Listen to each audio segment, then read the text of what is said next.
இன்னைக்கு நம்ம என்ன பார்க்க போறோம் அப்படின்னா குரு பூர்ணிமா. எதுக்காக இந்த குரு பூர்ணிமா கொண்டாடுறாங்க?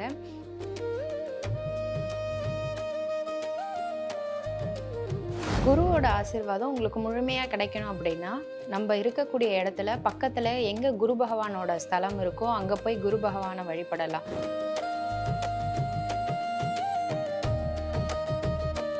இல்ல கோவிலுக்கு போக எனக்கு நேரம் இல்ல அப்படிங்கிறவங்க, வேத வியாசகர் அவரோட படம் இருந்தாலும் அவரோட படத்துக்கும் பூஜை பண்ணலாம்.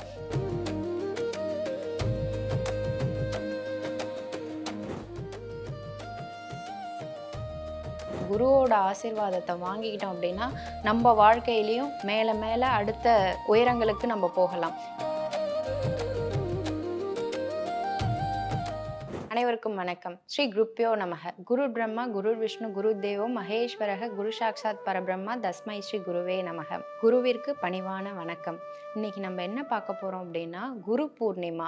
எதுக்காக இந்த குரு பூர்ணிமா கொண்டாடுறாங்க? இது கொண்டாடுறதுனால என்ன நமக்கு பலன்கள் இருக்கு அப்படிங்கிறத பார்க்க போறோம். குரு அப்படின்னா யாரு? குரு அப்படிங்கிறவரு இருளை அகற்றி ஒளியை தருபவர் தான் குரு. அப்ப நமக்குள்ள இருக்க அந்த அறியாமங்கிற இருளை அகற்றி நமக்கு ஞானத்தை கொடுக்கக்கூடியவர் குரு. குழந்தை நடக்கிறதுல இருந்து அடுத்தடுத்த உயரத்துக்கு போற வரைக்குமே அந்த குருவோட ஆசீர்வாதம் கண்டிப்பா இருக்கும். அப்பேற்பட்ட குருவை பத்தின விஷயங்கள் தான் நம்ம இன்னைக்கு பார்க்க போறோம். இந்த குரு பூர்ணிமா எதுக்காக கொண்டாடுறாங்க அப்படின்னா, மகரிஷி வேத வியாசகர் அவதரிச்ச நாளா தான் இந்த குரு பூர்ணிமா கொண்டாடுறாங்க. அவரை எப்படி சொல்லுவாங்க அப்படின்னா ஜெகத்குரு அப்படின்னு சொல்லி தான் அவங்கள அழைப்பாங்க. இந்த வேத வியாசகரை நினைவுபடுத்தக்கூடிய நாளாக, அவரை நம்ம எல்லாருமே ஞாபகம் வச்சுக்கணும் அப்படிங்கிற நாளாக தான் இந்த குரு பூர்ணிமாவை கொண்டாடுறோம் நம்ம. இந்த குரு பூர்ணிமா எப்ப அப்படின்னா ஆடி மாதம் பௌர்ணமி நாள்ல தான் இந்த குரு பூர்ணிமாவை கொண்டாடுவோம். குரு அப்படிங்கிறவர் ஒருத்தரோட வாழ்க்கையில ஒரு நல்ல குரு அமைஞ்சிட்டாங்க அப்படின்னா அவங்களோட வாழ்க்கையே மாறிடும். எடுத்துக்காட்டு நம்ம ஐயா தான். நம்ம அக்ஷய லக்ன பத்ததி படிச்ச எல்லாருக்குமே தெரியும். வகுப்புக்கு வர்றதுக்கு முன்னாடி நம்ம எப்படி இருந்திருப்போம், வகுப்பு படிச்சதுக்கு அப்புறம் நம்ம கிட்ட இருந்து நம்ம எவ்வளோ மாறி இருப்போம். அது எல்லாத்துக்குமே ஐயா தான் காரணம். ஐயாவுக்கு மிகப்பெரிய நன்றியை நான் சொல்லிக்கிறேன். ஒரு நல்ல ஆசிரியர் அப்படிங்கிறவரு ஒரு குழந்தைக்கோ இல்லை நமக்கு எல்லாமே ஒரு ஆசிரியர் அப்படின்னா ஒரு வாழ்க்கையை தருபவர். ஒரு வாழ்க்கை இப்படிதான் இருக்கணும், இதுதான் லைஃப், இதை படிச்சா இது நமக்கு இதெல்லாம் யூஸ் ஆகும் அப்படின்னு சொல்றவர். ஒரு குரு ஒரு வாழ்க்கையை மாற்றார் அப்படின்னா எது தர்மம் எது அதர்மம் அப்படிங்கிற அந்த செயலை நம்ம செய்யறதுக்கு வாழ்க்கையில ரொம்ப மிகப்பெரிய உதவியா நம்ம குரு இருப்பாரு. குரு அப்படிங்கிறது ஒரு புத்தக அறிவு மட்டும் இல்லை, வாழ்க்கையோடைய நிறைய அனுபவங்களை நமக்கு சொல்லி தரவர் தான் குரு. குரு இல்லாம ஞானமே இல்லை அப்படின்னா, குழந்தை பேச கத்துக்கிறது பெற்றோர்களாகிய நம்மகிட்ட இருந்து பேச கத்துக்கிறாங்க. அடுத்தது எழுத கற்றுக்கொள்வது ஆசிரியர்கள்ட்ட இருந்து. ஸ்கூலுக்கு போறாங்க அப்படின்னா அங்க போய் எழுத கத்துக்கிறாங்க. வாழ்க்கையில பலர்கிட்ட நம்ம என்ன பண்றோம்னா அனுபவ ரீதியா நம்ம நிறைய கத்துக்கிறோம். ஆன்மீக ரீதியா நமக்கு எல்லாமே தெரியணும் அப்படின்னா ஒரு நல்ல குரு இருந்தாதான் ஆன்மீக ரீதியா நமக்கு எல்லா எல்லா விஷயமும் நமக்கு தெரியும். அப்பேற்பட்ட இந்த குரு பூர்ணிமாவை மிஸ் பண்ணாம கண்டிப்பா நீங்களும் வழிபடுங்க. ஒரு சின்ன கதை. ஒரு மாணவன் தினமும் அவரோட குரு கிட்ட ஆசீர்வாதம் வாங்கிக்கிட்டே இருந்தான். பல ஆண்டுகளுக்கு அப்புறம் ஒருத்தர் ரொம்ப ஒரு பெரிய அறிஞனா ஆனா. திடீர்னு ஒருத்தர் கேட்டார், இவ்வளோ பெரிய ஆளா இருக்கே, நீ இதுக்கு என்ன காரணம் அப்படின்னு சொல்லி கேட்குறாரு. அதுக்கு அந்த மாணவன் சொல்றான், நான் புத்தகங்களை மட்டும் இல்லை, என்னோட குருவோட ஆசீர்வாதத்தை நான் டெய்லியும் வாங்கிட்டு இருந்தேன். அவரோட ஆசீர்வாதத்தால தான் நான் இந்த அளவுக்கு உயர்ந்து நிற்கிறேன்.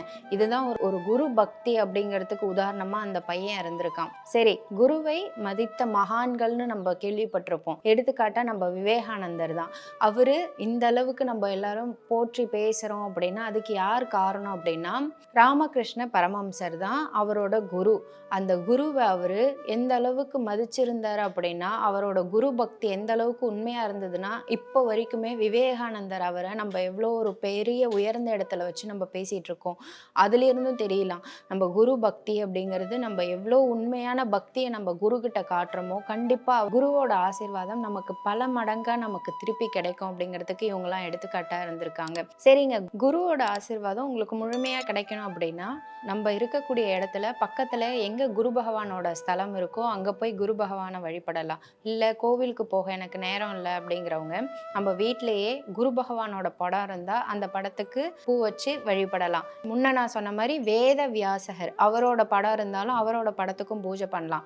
இல்லைங்க இப்போ எனக்குன்னு ஒரு பிடிச்ச குரு ஒருத்தர் இருக்காரு, என்ன பண்ணலாம் அப்படின்னா, நீங்க வீட்டில் மனசார அவரை நினைச்சு நம்ம பூஜை பண்ணும்போது இல்லை அவர்கிட்ட அவர்கிட்ட ஒரு 2 நிமிஷம் தியானத்துல இருந்து அவர மனசார நெனச்சு நம்ம பேசும்போது, நம்ம என்னென்ன நெனச்சு நம்ம வேண்டிக்கிறோமோ, அந்த விஷயங்கள் எல்லாமே கண்டிப்பா இந்த குரு பூர்ணிமா நாள்ல அவரோட ஆசீர்வாதம் நமக்கு பல மடங்கா கிடைக்கும் அப்படின்னு சொல்லலாம். இப்போ நீங்க எல்லாரும் கேட்பீங்க, படிக்கக்கூடிய வயசுல இருக்க பசங்களுக்கும் குரு பகவானோட அருள் கிடைக்கணும் அப்படின்னா, நான் முன்ன சொன்ன மாரி மாதா, பிதா, குரு, தெய்வம் அந்த ஸ்லோகத்திலேயே மாதா, பிதா அப்படிங்கிறது அப்பா, அம்மா. ஃபர்ஸ்ட்டு வீட்ல அப்பா, அம்மா கிட்ட ஆசீர்வாதம் வாங்குங்க. அடுத்தது குரு. ஸ்கூலுக்கு போறீங்க அப்படின்னா, அங்க இருக்கக்கூடிய ஆசிரியர்கள் கிட்ட ஆசீர்வாதம் வாங்குங்க. அன்னைக்கு உங்களால என்ன முடியுதோ ஆசிரியர்களுக்கு ஒரு பேனாவோ, இல்ல ஒரு சாக்லேட்டோ வாங்கி குடுத்து அவங்களோட ஆசீர்வாதத்த நம்ம வாங்கிக்கலாம்.